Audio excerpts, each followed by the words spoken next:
evening, Alexis. Hi, Whitemore. Good, thanks. And you? I'm very well, thanks. I'm just about 15 minutes away from the studio now. Okay, I haven't got long to go either. While I'm driving here, I'm just thinking, isn't driving a car a little bit like chairing an organization? Yeah, you can say that again, because for one to be able to drive a car, obviously one needs to have a license, and there are lots of variables on the road. Like as I can see some potholes here. Whilst I'm driving to the studio, you talk of traffic, you talk of robots as well. So you can say that again. Yeah, there are lots of variables actually. So in some ways, driving a car needs a license, which a chairperson doesn't. But we do need to know where we're going. Backseat drivers who tell you what you've got to do, the others who leave you entirely on your own. That's very hilarious of you, Alexis. But at the end of everything, it's all about direction, you know. Just like now, I'm using how I'm able to get to the studios was I'm using the GPS, and I'm following the directions on my GPS. And I'm perfectly being led to the studio. So I think direction of the organization is a key thing. What defining your direction as an organization. Talking about direction, Whitemore, I was actually thinking quite a lot on the reason you became chair and what you explained to me about that. So I was wondering if our listeners might want to hear those stories first. How you became chair, how I became chair, and then how we got this conversation started. But for that, we need 2 chairs and not a car. I'll see you just now, Whitemore. I'm nearly there. See you soon. Thanks, Alexis. Bye for now.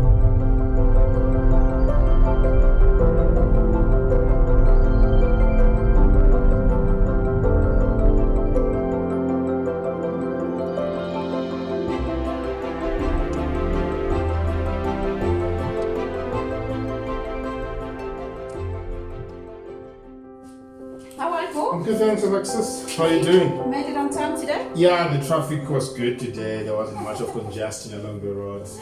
Yeah. Excellent. Conversation number 2. So definitely. And last time we left it on why we join professional organizations. Is that so? Yes, that's correct. So I think we established that we're both on the same page about what we'd like to see in our organizations. Yes. And then we were talking about why did we join the organization. So maybe you start. Why did you join the organizations you're with, and which are those organizations? I've got quite a whole lot of reasons why I joined professional organizations. And just got a few minutes though. Oh, by the way, thanks for that. I know you're so time conscious.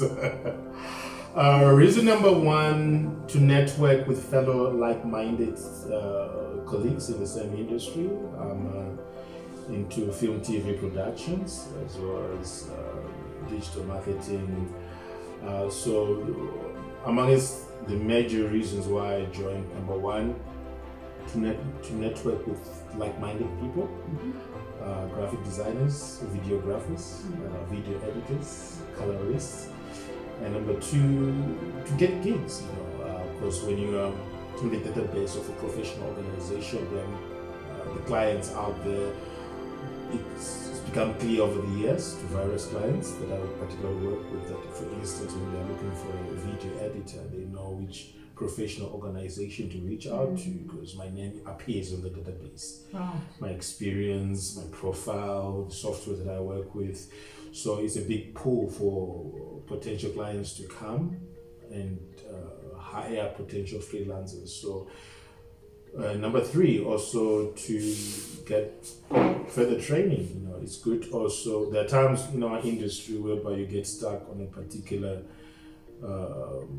problem. It could be, for instance, I'm a video editor. It could be a problem with Adobe Premiere Pro crashing and all that. And so our professional organization forum, it helps us to reach out to fellow colleagues to share with them the problem that I'll be facing. Say, guys, I'm having this problem with my Adobe or with my DaVinci Resolve or with my Photoshop.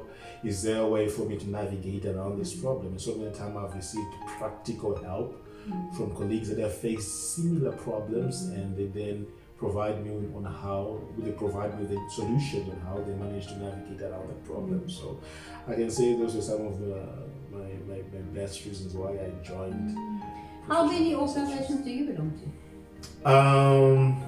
I belong to, I can say 5. Okay. Yeah, 5 professional organizations. Yeah. Excellent.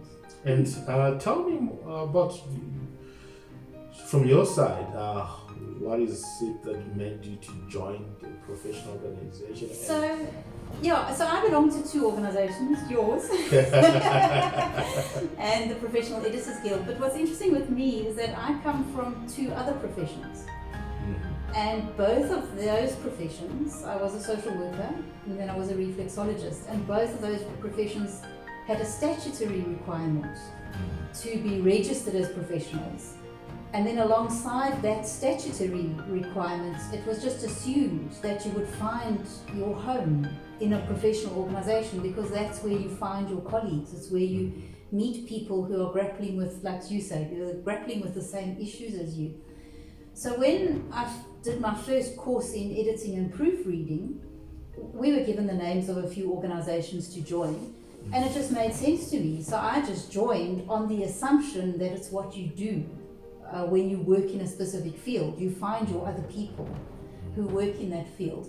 But more than that, I think I also look in organizations for an opportunity to meet people. Partly just to have colleagues. I'm also a freelancer, so I don't have an office that I see the same people every day. So I can use my organization for a sense of having office people that I work with.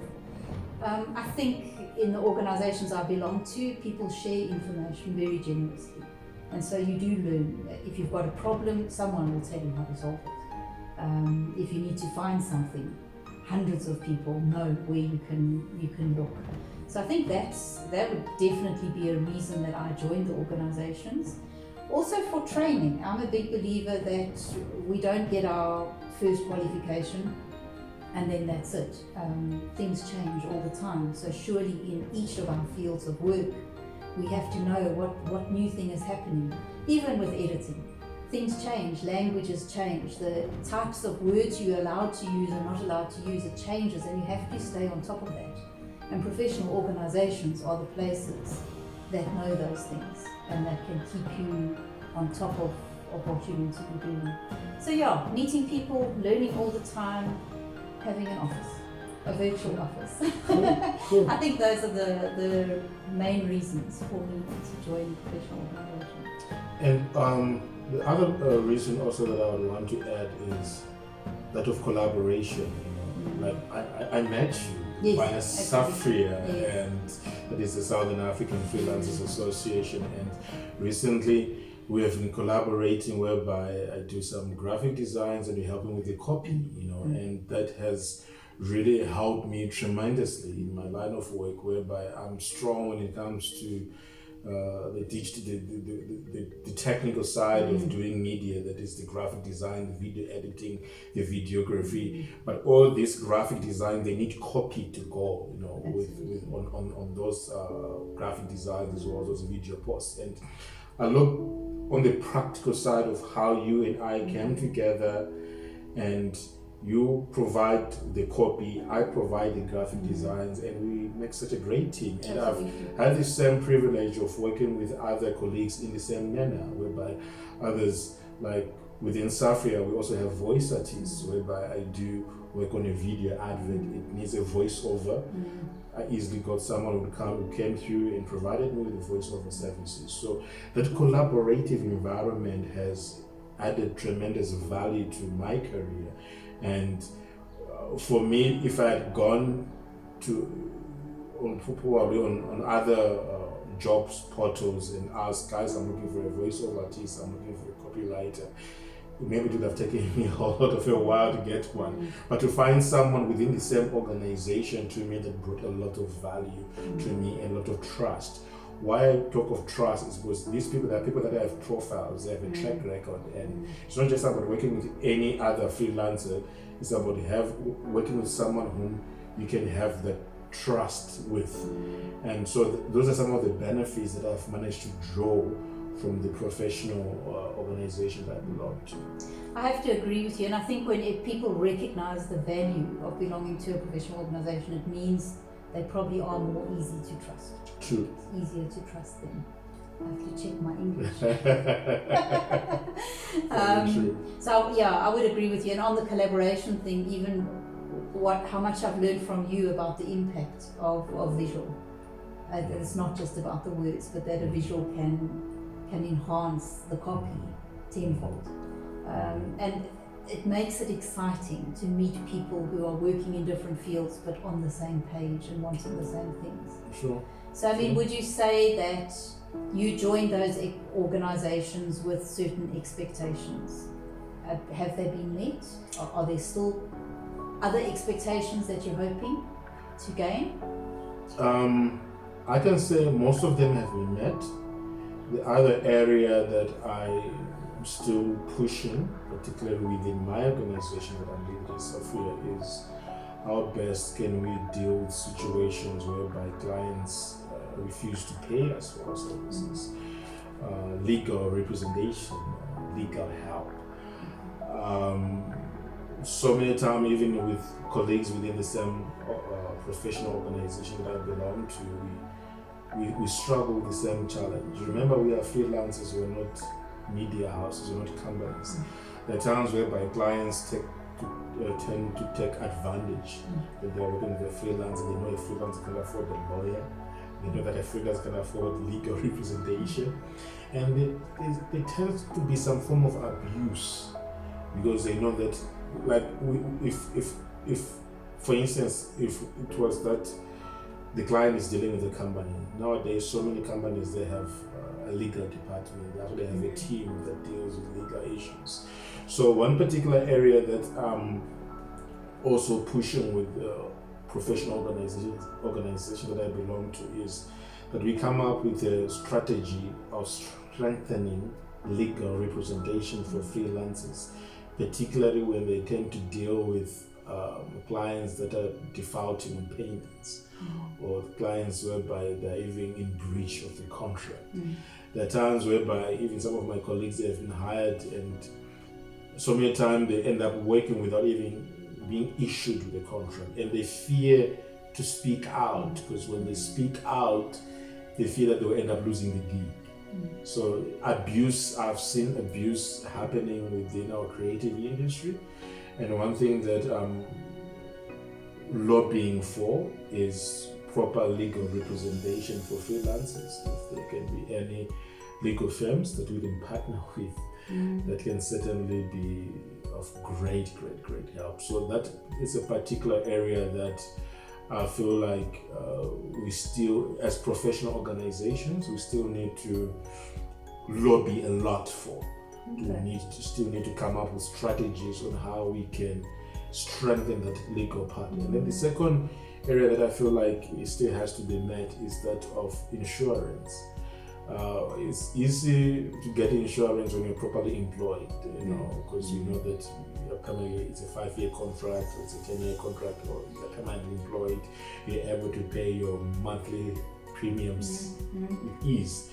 But like, for instance, in the audio-visual industry, a freelancer and a video editor or cameraman can be contracted for 3 months or 4 months for a season of a television show. That season will be 18 episodes. You know that for the next 3 months, they will now be contracted earning this earning a particular amount of money. And you know that after that, maybe you can go for 2 months without any form of income. So what strategy is it that we can put in place so that one can be covered even during the period that he or she is still looking for a new gig? Is there some form of cover that can be applied to that freelancer? So it's those two areas that are really of concern to me, that is legal representation as well as insurance. We still have to throw in medical aid. Yes, I mean, what I hear from what you're saying is that it's also that each organization has its focus points. So Safria is about freelancers and the challenges they face. I can tell you that for us at the Editors Guild, we don't take into consideration to any great extent the needs of freelancers. Our focus is much more on maintaining high standards of editing. Yes. So what we do for our members is we ensure that they have access to training and to information and to resources that makes them the best quality of editor and proofreader that they can be. So it's quite interesting there, because I think when we choose the organizations that we want to belong to, we have to know what kinds of things we're looking for. Because otherwise we're going to land up in an organization where we want one thing, but that's not their focus. Yeah. PEG is not the organization that's looking for insurance income protection strategies, but certainly PEG would refer any of those queries to you if you were offering those services. Yeah. So again, maybe it also means that we don't have to choose one organization. There can be a number, but that raises that same point from our first conversation about the resources that people have to be able to join organizations. But by and large, I think one has to be clear, what are the main things you want from your organization, and then see if your organization actually offers that. I 100% agree with you on that one. And with regards to like what you have said on the issue of resources, I know it's for a fact it can be very difficult for a freelancer to pay professional organization fees for 3 or 4 organizations. But what the strategy that I came up with and that I found within Safria already is that of collaborating with like-minded professional organizations.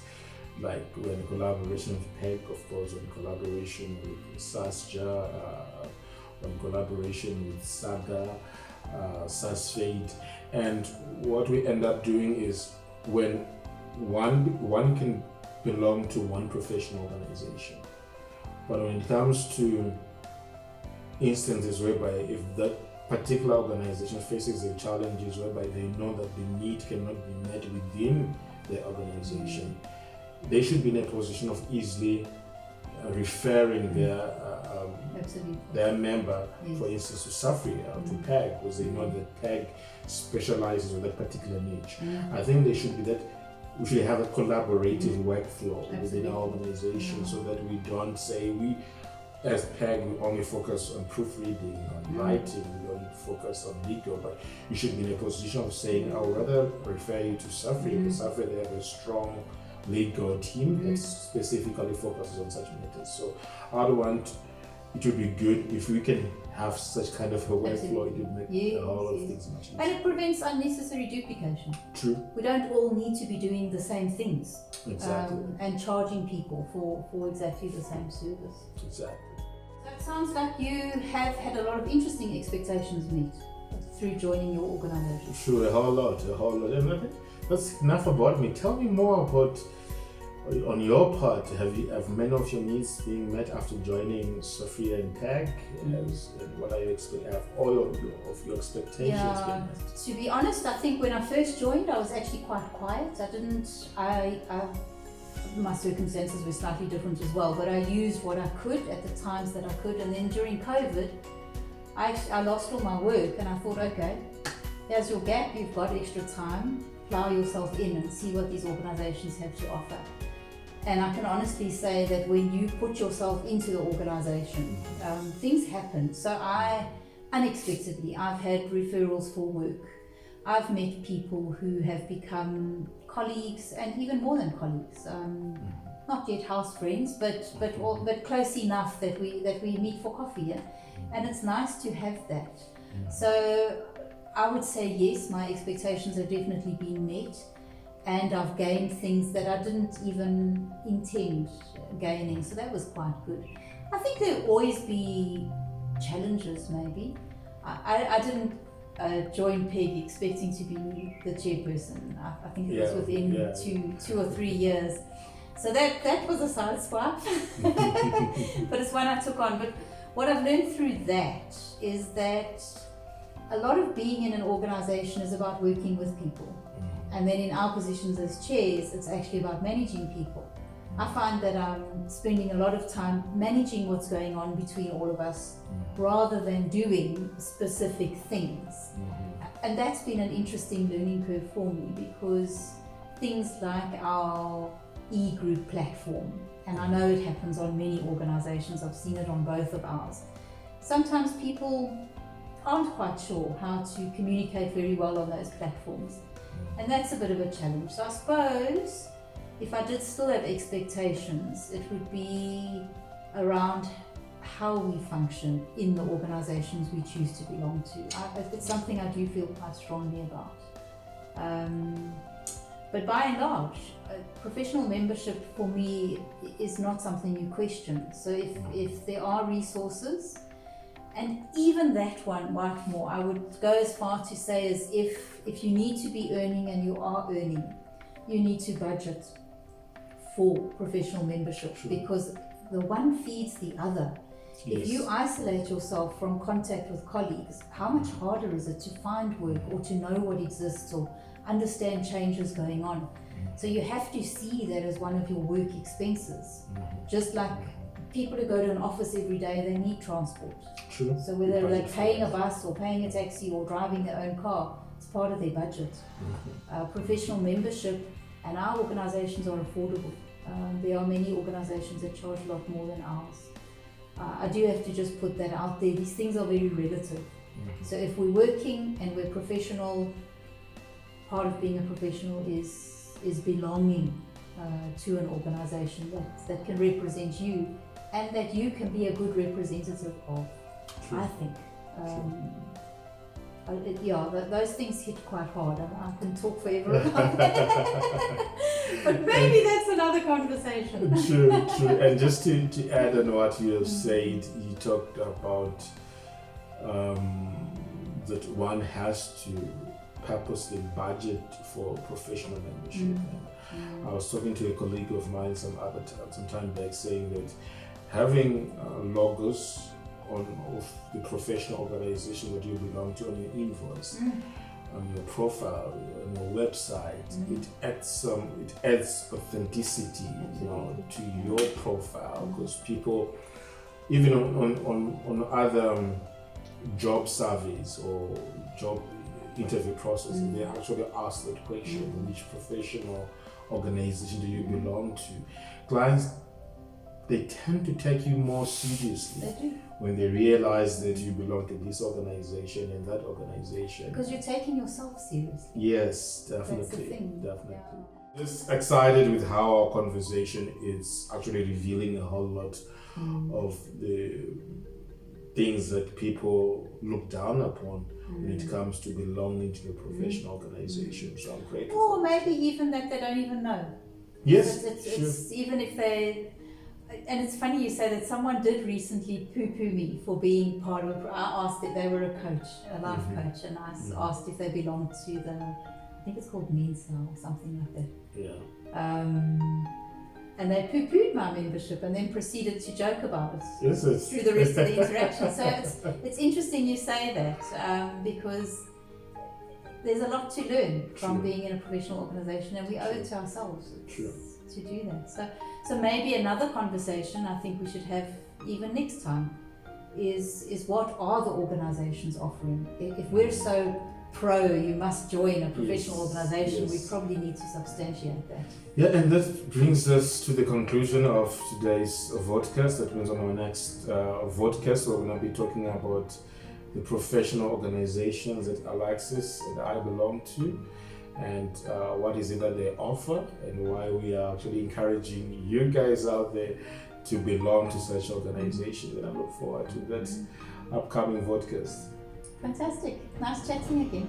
Cool, Alexis. Thank you. So remember, guys over there, remember to put your comments, your questions. Alexis and I are around to respond to whether it's this podcast is on a LinkedIn profile, LinkedIn platform, or IG platform, or Twitter, or Facebook, or our blog pages on our websites, or PEG and Sophia digital platforms. Feel free to post your questions. Feel free to add on anything that you might be of interest to you. Thank you so much. Great. See you next time. Cool, Alexis.